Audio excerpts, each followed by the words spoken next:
we've got a opening scene which is absolutely dynamite with a girl that was legitimately named Debbie, but I changed her name to Gloria to kind of fit with one of Laura Branigan's songs.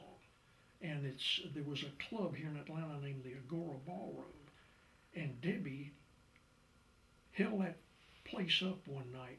Little backstory on it. There was a guy here in Atlanta, actually in Powder Springs. I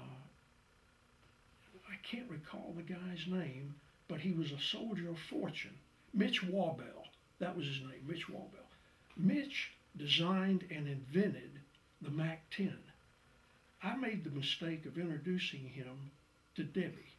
Debbie, being the consummate hustler, got Mike to trade out a Mac 10. Well, she needed a machine gun, like somebody that's on fire needs fire.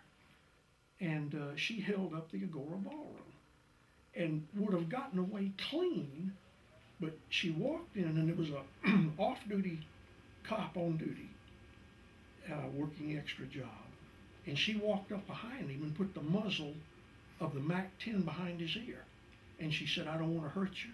I don't want to hurt anybody in here, but I want you to get me into the counting room. And I know there's a password. There's a pass knock.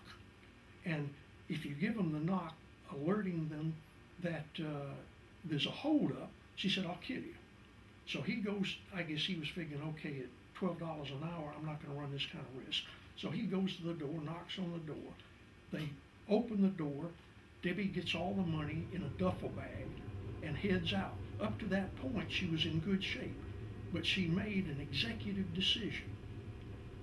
There were cash registers lined around the room.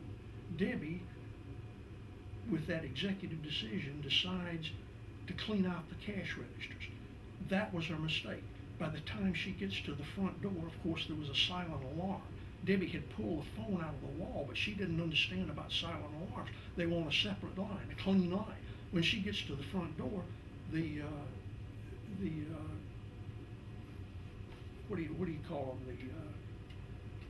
The squad, tactical squad. Anyway, they were waiting on her, and that's how she got. What we were facing was there was no bond, and that's hard to overcome because you've got no number to work with.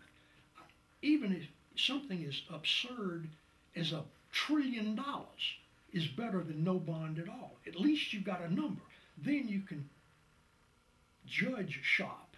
You go to a judge and say, this seems excessive to me, can you knock that down? They'll say, well, sure. And so you keep knocking it down. But there was no bond. Long story short, I got it in front of a Superior Court judge named Charlie, no last name. And Charlie loved good-looking women with long blonde hair. Well, that was Debbie. Probably one of the best cases of lawyering in the world.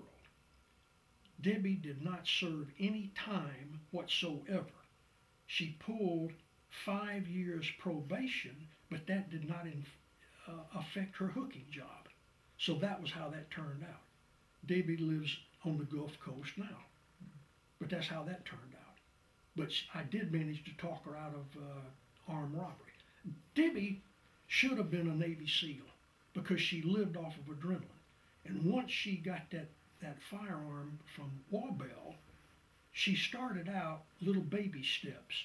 She hit 2 or 3 convenience stores, like 7-Eleven. She got away with them. Then she got more bold. Had she not gotten busted for the Agora, she would have probably gone on and tried to hit a bank.